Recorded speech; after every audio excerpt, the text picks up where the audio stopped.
तो आइए सुनते हैं करवा चौथ की कथा में पहली कहानी। एक साहूकार था जिसके 7 बेटे और एक बेटी थी। सातों भाई बहन एक साथ बैठकर भोजन करते थे। एक दिन कार्तिक की चौथ का व्रत आया तो भाई बोला कि बहन आओ भोजन करें। बहन बोली कि आज करवा चौथ का व्रत है, चांद उगने पर ही खाऊंगी। तब भाइयों ने सोचा कि चांद उगने तक बहन भूखी रहेगी, तो एक भाई ने दिया जलाया, दूसरे भाई ने छलनी लेकर उसे ढका और नकली चांद दिखाकर बहन से कहने लगे कि चल चांद उग आया है, अर्घ्य दे ले। बहन अपनी भाभियों से कहने लगी कि चलो अर्घ्य दे। तो भाभियां बोली कि तुम्हारा चांद उगा होगा, हमारा चांद तो रात को उगेगा। फिर बहन ने अकेले ही अर्घ्य दे दिया और खाना खाने लगी। तो पहले ही ग्रास में बाल आ गया, दूसरे ग्रास में कंकड़ आया और तीसरा ग्रास मुंह की ओर किया तो उसकी ससुराल से संदेश आया कि उसका पति बहुत बीमार है, जल्दी भेजो। माँ ने तब लड़की को विदा किया और कहा कि रास्ते में जो भी मिले उसके पांव लगना और जो कोई सुहाग का आशीष दे तो उसके पल्ले में गांठ लगाकर उसे कुछ रुपए देना। बहन जब भाइयों से विदा हुई, रास्ते में जो भी मिला उसने यही आशीष दी कि तुम 7 भाइयों की बहन, तुम्हारे भाई सुखी रहे और तुम उनका सुख देखो। सुहाग का आशीष किसी ने भी नहीं दिया। जब वह ससुराल पहुंची तो दरवाजे पर उसकी छोटी ननद खड़ी थी। वह उसके भी पांव लगी तो उसने कहा कि सुहागिन रहो, सपूती हो। तो उसने यह सुनकर पल्ले में गांठ बांधी और ननद को सोने का सिक्का दिया। तब भीतर गई तो सास ने कहा कि तेरा पति धरती पर पड़ा है। तो वह उसके पास जाकर उसकी सेवा करने के लिए बैठ गई। बाद में सास ने दासी के हाथ बची खुशी रोटी भेज दी। इस प्रकार से समय बीतते बीतते मंगसिर की चौथ आई तो चौथ माता बोली कि करवा ले भाइयों की प्यारी करवा ले। लेकिन जब उसे चौथ माता नहीं दिखलाई दी तो वह बोली, हे माता, आपने मुझे उजाड़ा तो आप ही मेरा उद्धार करोगी, आपको मेरा सुहाग देना पड़ेगा। तब उसे चौथ माता ने बताया कि पोष की चौथ आएगी, वह मेरे से बड़ी है, उसे ही सब कहना, वही तुम्हारा सुहाग वापस देगी। पोष की चौथ आकर चली गई, माघ की चली गई, फागुन की चली गई, चैत्र बैसाख ज्येष्ठ आषाढ़ और श्रावण भादो सभी की चौथ आई और यही कहकर चली गई कि आगे वाली को कहना। आसोच की चौथ आई तो उसने बताया कि तुम पर कार्तिक की चौथ नाराज है, उसी ने तुम्हारा सुहाग लिया है, वही वापस कर सकती है, वह आएगी तो पांव पकड़कर विनती करना। यह बताकर वह भी चली गई। जब कार्तिक की चौथ आई तो वह गुस्से में बोली, भाइयों की प्यारी करवा ले, दिन में चांद उगानी करवा ले, व्रत खंडन वाली करवा ले, भूखी करवा ले। तो यह सुनकर वह चौथ माता को देखकर उसके पांव पकड़कर गिड़गिड़ाने लगी, हे चौथ माता, मेरा सुहाग तुम्हारे हाथों में है, आप ही मुझे सुहागिन करें। तो चौथ माता बोली कि पापिन हत्यारिन, मेरे पांव पकड़कर क्यों बैठ गई। तब वह बोली कि जो मुझसे भूल हुई है उसे क्षमा कर दो, अब भूल नहीं करूंगी। तो चौथ माता ने प्रसन्न होकर आंखों से काजल, नाखूनों से मेहंदी और टीके में से रोली लेकर छोटी उंगली से उसके आदमी पर छींटा दिया तो वह उठकर बैठ गया और बोला कि आज तो मैं बहुत सोया। वह बोली कि क्या सोए, मुझे तो 12 महीने हो गए, अब जाकर चौथ माता ने मेरा सुहाग लौटाया। तब उसके पति ने सारी बात जानकर कहा कि चलो जल्दी से माता की पूजा करो। जब चौथ की कहानी सुनी, करवा का पूजन किया और फिर प्रसाद खाकर दोनों पति पत्नी चौपड़ खेलने बैठ गए। नीचे से दासी आई, उसने उन दोनों को चौपड़ पासे से खेलते देखा तो उसने सासू जी को जाकर बताया। तब से सारे गांव में यह बात प्रसिद्ध हो गई कि सब स्त्रियां चौथ का व्रत करें तो सुहाग अटल रहेगा। जिस तरह से साहूकार की बेटी का सुहाग दिया, उसी तरह से चौथ माता सबको सुहागिन रखे। यही करवा चौथ के उपवास की सनातन महिमा है। करवा चौथ कथा की दूसरी कहानी अति प्राचीन काल की बात है। एक बार पांडव पुत्र अर्जुन तप करने के लिए नीलगिरी पर्वत पर चले गए थे।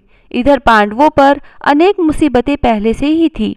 इससे द्रौपदी ने शोक विहल होकर कृष्ण की आराधना की। कृष्ण उपस्थित हुए और पूछा कि कहो, क्या कष्ट है तुम्हें।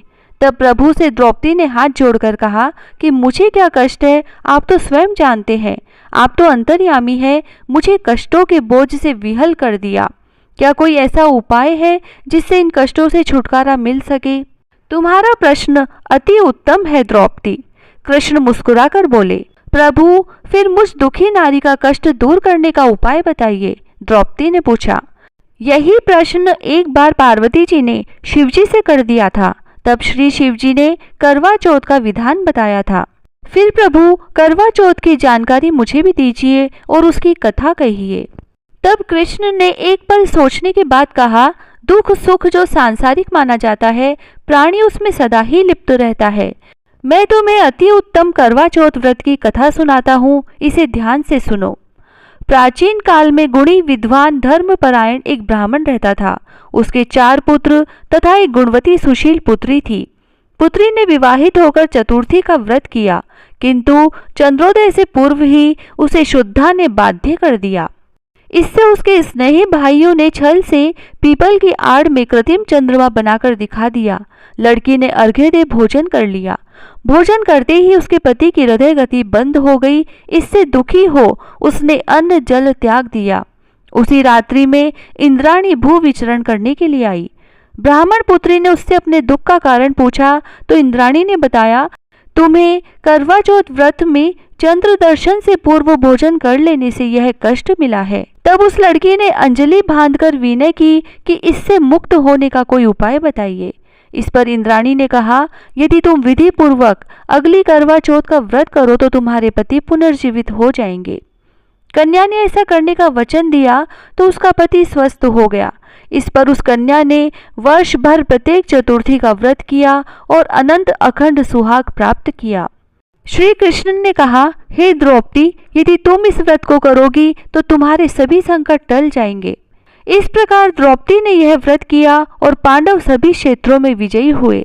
इस प्रकार सौभाग्य, पुत्र पौत्रादि और धन धान्य की इच्छुक स्त्रियों को यह व्रत विधि पूर्वक करना चाहिए। इस व्रत कथा के आखिर में भगवान शंकर की आरती भी करें। करवा चौथ व्रत कथा की तीसरी कहानी। एक ब्राह्मण परिवार में 7 बहुएं थी। 6 बहुओं के मायके वाले बहुत अमीर थे। इसी कारण ससुराल में उनका बड़ा मान था, परंतु छोटी के मायके में कोई न था। वह घर का सारा कामकाज करती, सबकी सेवा करती, पर कोई भी उससे प्यार नहीं करता। सभी उसे धुतकारते रहते। तीज त्योहारों पर भी जब उसके मायके से कोई न आता तो वह बहुत दुखी होती। हर वर्ष की तरह इस वर्ष भी करवा चौथ का व्रत आया। अन्य बहुओं को मायके से उनके छोटे भाई करवा लेकर आए, पर छोटी के मायके में यदि कोई होता तो करवा भी लाता। सास भी छोटी को ही खरी खोटी सुना रही थी। वह दुखी हो घर से निकल पड़ी और जंगल में जाकर रोने लगी। एक नाग बहुत देर से उसका रोना सुनता रहा। अंत में वह अपने बिल से निकल आया और छोटी बहू से पूछने लगा कि बेटी, क्या बात है, तुम रो क्यों रही हो? छोटी बहू बोली, आज करवा चौथ है, मेरा कोई भाई नहीं है। यदि मेरा कोई भाई होता तो आज जरूर करवा लेकर आता। नाग को छोटी बहू पर दया आई। नाग ने कहा, बेटी तुम घर चलो, मैं अभी करवा लेकर आता हूँ। थोड़ी देर बाद नाग ससुराल पहुंचा। ससुराल वाले इतना सामान देकर चकित हो गए। सास भी प्रसन्न हो गई। सास ने प्रसन्न मन से छोटी बहू को नाग देवता के साथ भेज दिया। नाग देवता ने छोटी बहू को अपना सारा महल दिखाया और कहा, जितने दिन चाहो आराम से रहो, मन चाहा खाओ, मन चाहा पहनो, पर एक बात याद रखना, सामने रखी नांद कभी मत खोलना। छोटी बहू सारा समय महल में आराम से काटती, पर नांद के बारे में उसकी उत्सुकता बढ़ती जाती। एक दिन जब घर में कोई न था, उसने नांद को उठाकर देखा तो हजारों छोटे छोटे सांप के बच्चे इधर उधर रेंगने लगे। उसने जल्दी ही नांद को ढक दिया। जल्दी में एक सांप की पूंछ नांद के नीचे आकर कट गई। शाम को नाग के आने पर छोटी ने अपनी गलती स्वीकार कर ली और नाग ने भी उसे क्षमा कर दिया।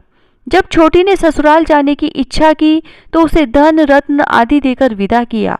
छोटी के ससुराल में अब उसकी बड़ी इज्जत होने लगी। जिस सांप की पूंछ कटी थी उसे सभी बंडा कहकर तंग करते। एक दिन उसने अपनी माँ से पूछा कि माँ, मेरी पूंछ कैसे कटी है? माँ ने कहा कि छोटी बहू के नांद उठाने और जल्दी में रखने में ही तुम्हारी पूंछ कटी है। तो वह बोला कि मैं छोटी से बदला लूंगा। पर माँ के बहुत समझाने पर भी वह एक दिन चुपचाप छोटी के घर जा छुपा और मौका पाकर उसे काटने की सोचने लगा। वहाँ छोटी बहू और उसकी सास में किसी बात पर बहस हो रही थी तो छोटी कसम खा खा कर कह रही थी कि मैंने ऐसा नहीं किया। वह कह रही थी कि मुझे बंडा भैया से प्यारा कोई नहीं है, उन्हीं की कसम खाकर कहती हूँ कि मैंने ऐसा नहीं किया। बंडा ने जब सुना तो सोचने लगा कि जो मुझसे इतना प्यार करती है मैं उसे ही काटने आया हूँ, और वह चुपचाप घर चला गया। माँ ने पूछा, ले आए बहन से बदला? वह कहने लगा, माँ बहन से कैसा बदला? तभी से बंडा भाई व छोटी बहन हुए। भाई प्रतिवर्ष चौथ के दिन करवा लेकर जाता, वह बहन बड़े प्यार से करवा चौथ का व्रत करती। करवा चौथ व्रत की चौथी कहानी। प्राचीन काल में करवा नाम की एक पतिव्रता स्त्री अपने पति के साथ नदी के किनारे एक गांव में रहती थी। कार्तिक मास में कृष्ण पक्षी चतुर्थी के दिन उसका पति नदी में स्नान करने के लिए गया।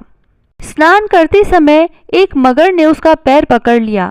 वह करवा करवा नाम लेकर जोर जोर से अपनी पत्नी को पुकारने लगा।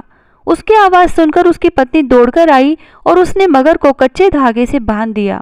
मगर को बांधकर वह यमराज के यहाँ पहुंची और यमराज से बोली, भगवान, मगरमच्छ ने मेरे पति का पैर पकड़ लिया है, अतः पैर पकड़ने के अपराध में आप उसे अपने बल से उस मगरमच्छ को नरक में ले जाओ। यमराज ने कहा, अभी मगरमच्छ की आयु शेष है, अतः मैं उसे मार नहीं सकता। इस पर करवा ने कहा, यदि आप ऐसा नहीं करोगे तो मैं आपको अभी श्राप देकर नष्ट कर दूंगी। यह सुनकर यमराज डर गए और उस पतिव्रता स्त्री करवा के साथ जाकर मगरमच्छ को उन्होंने यमपुरी भेज दिया और करवा के पति को दीर्घायु प्रदान की।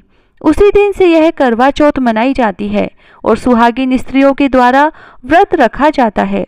हे करवा माता, जैसे तुमने अपने पति की रक्षा की, वैसे सबके पति की रक्षा करना। जय श्री राधे। विनायक जी की कहानी। एक मेंढको एक मेंढकी थी, दोनों तालाब के किनारे रहते थे। मेंढकी हमेशा गणेश जी को सुमरती रहती थी, तो मेंढका उसको बोलता था कि तू पराया पुरुष का नाम मत लिया कर, नहीं तो तेरा डंडे से सिर फोड़ दूंगा। अब बेचारी मेंढकी मन में ही गणेश जी को सुमरती रहती थी। एक बार गणेश जी ने परीक्षा ली और राजा के नौकर पानी भरने आए तो पानी के साथ मेंढका मेंढकी को भी भर के ले गए और पानी को चूल्हे पर चढ़ा दिया। जब चूल्हे का ताव लगने लगा तो मेंढका बोला, मेंढकी, अब तो हम मर जाएंगे, तेरे गणेश जी को सुमर। वह बोली, मैं तो नहीं सुमरूं, आप मुझे मारोगे। तो वह बोला कि नहीं मारूंगा, जल्दी नाम ले, नहीं तो हम वैसे ही मर जाएंगे।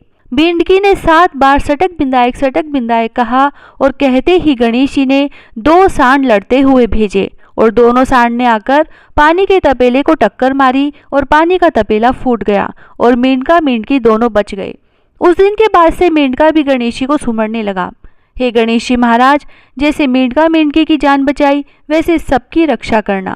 कहता न सुनता न हुकारा भरता ने अपने सारे परिवार की रक्षा करना। लपसी तपसी की कहानी। एक लपसी था, एक तपसी था। तपसी तो भगवान की तपस्या करता, लपसी रोजाना 1.25 सेर का हलवा बनाकर भगवान को भोग लगाकर टाली हिलाकर जीम लेता। एक दिन दोनों में झगड़ा हो गया। लपसी बोला, मैं बड़ा, तपसी बोला, मैं बड़ा। नारद जी आए कि क्यों झगड़ा करते हो, तो तपसी बोला, मैं बड़ा। लपसी बोला, मैं बड़ा। तपसी बोला, मैं भगवान की तपस्या करता हूँ, इसीलिए मैं बड़ा हूँ। तब नारद जी बोले कि तुम्हारा फैसला मैं कल करूँगा। दूसरे दिन लपसी तपसी नहाकर आने लगे तो नारद जी ने उनके आगे 1.25 करोड़ का मुंदड़ा डाल दिया। लपसी ने मुंदड़ा देखा लेकिन ध्यान नहीं दिया। तपसी ने मुंदड़ा देखा तो उसने उसे उठा लिया और अपने पैर के नीचे दबाकर तपस्या करने लगा। उधर लपसी ने 1.25 सेर का हलवा बनाकर भगवान को भोग लगाकर टाली हिलाकर जीम लिया। इतने में नारद जी आए, दोनों को अपने पास बैठाया। दोनों पूछने लगे कि कौन बड़ा है। नारद जी ने तपसी से कहा कि अपना पाँव हटा। पाँव हटाते ही मुंदड़ा निकला।